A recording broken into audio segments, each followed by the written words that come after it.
Hello again there, folks. I feel that now that we've got through the first quarter of 2021, it was time to take stock of where we are, or more precisely, the online right, where it finds itself. Because it seems obvious to me that a deep pessimism and psychological malaise has settled across the entire scene, who now finds itself banned from everything except the latest New Hope alt-tech platform and increasingly persecuted in the real world. And for some reason I'm reminded of a story from my childhood. One of the problems with growing up in the northeast and being working class is that usually you'd be taken on your summer holidays to the northeast or some quiet spot in Northumberland where a wintry gale or sea fret was only a strong gust of wind away. Nevertheless, those were the holidays we got, setting off in the family Astra and paying close attention to the clouds, and in an era before the iPhone or the internet, just hoping for the best. And it would always be the same. My dad would be taking an exaggerated and overly optimistic way, with my mother nodding along in agreement and me in the back with my sister kind of sighing and rolling our eyes. Northumberland's Dewridge Bay is a spectacular stretch of coastline with Bamborough Castle just to the north, Northumberland's rolling farmland behind inland. Arriving on the beach, it was always a strategic affair because my dad would want to pick out a place to lay the towels and settle somewhat within the protection of the sand dunes, but not so obviously that we were hiding from the element in the sand dunes.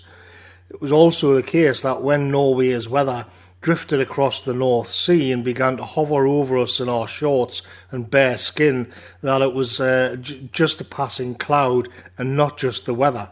Even a decent downpour of rain was just freshening up the air for us when the sun returned. We were lucky because, unlike those poor sods who went to Spain, we got decent sun and fresh air, not that cloying, stuffy feeling of the Mediterranean. This was the way that my dad framed all of this. There's an amusing Billy Connolly sketch on YouTube where Billy tells a similar story of going on summer holidays an hour's drive north in Edinburgh from Northumberland. Billy points out that Scottish parents would berate their kids for being wimps because they weren't swimming in the North Sea, for being it's too cold, while a few miles out to sea, an oil rigger who fell off the rig and into the water would be dead of hypothermia in 4 minutes or something like that. So stop being such a soft shite and get in the water is what Scottish parents or parents in the northeast would tell their kids. Meanwhile, overhead, helicopters and emergency services were on their way to haul some poor rigger out of the water before he died. I wouldn't swap a single moment of those holidays, but what they did require was a lot more hope and illusion than sun cream. The illusion that we could have Mediterranean-type days in and around the sea at the same latitude as Moscow or Sweden or Latvia. My dad wasn't that great at maintaining the illusion, and to be honest, it always a bit tongue-in-cheek anyway.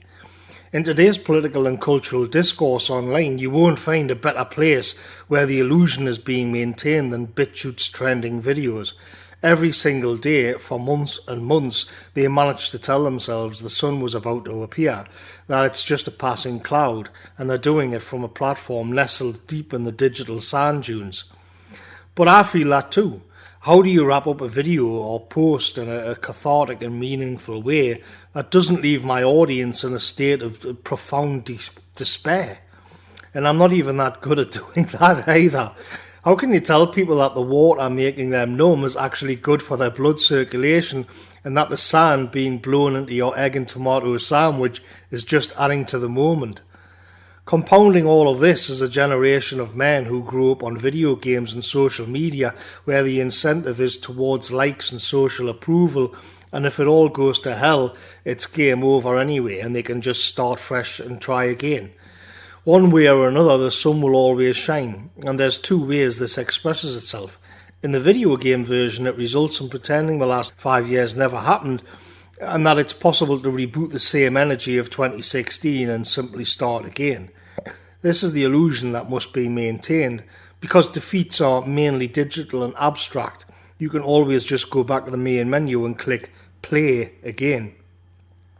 In the dopamine addict version of this, much worse amounts to calling for bloody retribution and excusing the most repulsive acts of carnage, while at the same time strategically complaining that the media simply make it all up to make them look bad.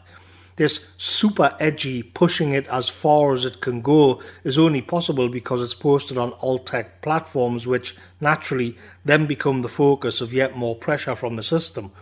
But it's also a form of masturbation and porn. A video game's social media reared way to reframe what's happening in the world. What in 2016 was a subversive and ironic and new and edgy way to transgress political correctness and jam the system has become less ironic, more rooted in fantasy and utterly nihilistic.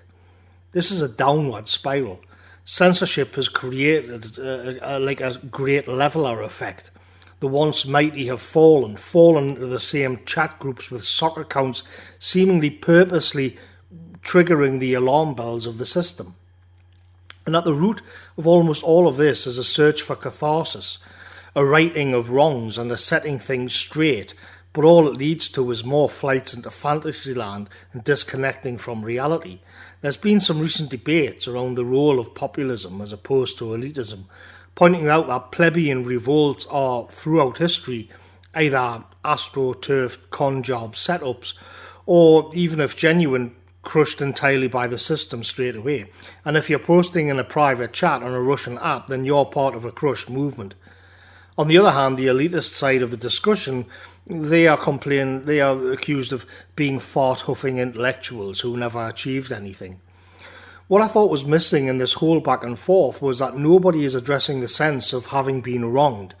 My social media feed is awash day in, day out with stories of gore and injustice and lies and betrayal against people of our stock.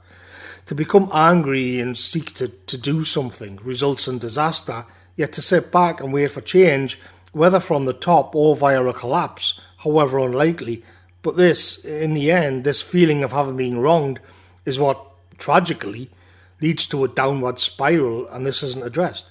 That the catharsis never arrives in a meaningful way is the root of both the downward spiral and the malaise in general. And it's also why the plebeian side of that debate is touching on something more profound, though I never saw it expressed very much. How can good people be expected to do nothing in the face of evil? An observation I've made on Telegram is that there's a fine line between the righteous anger of the common man and then having that anger descend into a nihilistic death cult, which is a severe liability for anyone anywhere near it. I've been thinking these things for a while, and then just this morning I caught a distributor stream which crashed, which says everything about the state of things these days. Just as he was addressing this interesting topic, and he had a title on the screen and it said, "Go high or go home." And here again we see the fork in the road. The high he's referring to was a nuanced, philosophical and probably heavily Christian view striving towards truth, goodness and beauty, with the low referring to, I think, but I could be wrong, the refuse of low-quality control Spurgfest with people fed posting in Telegram chats. I agree that this is where we are now and that the issue has manifested itself this year in many ways. Yet I'm still left with the question, how can good people be silent in the face of evil? Every day people send me stories of horror and gore, stories of barbarism and malice and cruelty towards good people, what people now call misery porn. The anger and surprise, for me, dried up a long time ago. I usually give a weary response of, "Are you still surprised?" or, "Yeah, I don't know what to say to this anymore." But I suppose what I'm really saying is the illusion isn't working anymore. It isn't just a quick shower. The sand in my sandwich really doesn't add to the experience, and a realistic assessment of the situation is actually more cathartic than escaping the blood-splattered fantasies and taking a slog of the dopamine drip to provide a quick fix. If the online right is fracturing along the lines that have been discussed, then it seems to me the high part of that equation has the burden of providing an uplifting and spiritually nourishing vision and experience rather than just new political strategizing. And the good news, finally, is that the current system is quite possibly the most aesthetically and morally repulsive in human history, increasingly reflecting a literal vision of hell. But the response to ugliness cannot be more ugliness, and the response to nihilism cannot be more nihilism. I look back on the videos that I made over the last year, and the trend is clear. The question of why did things get so ugly again and again, and how can we reproduce authenticity, is another recurring theme. The story of how a vision of light and beauty can be transformed into something dark and sinister is an interesting one which I'll be exploring soon. So that's just some thoughts on how things are going at the moment, folks. So take care out there.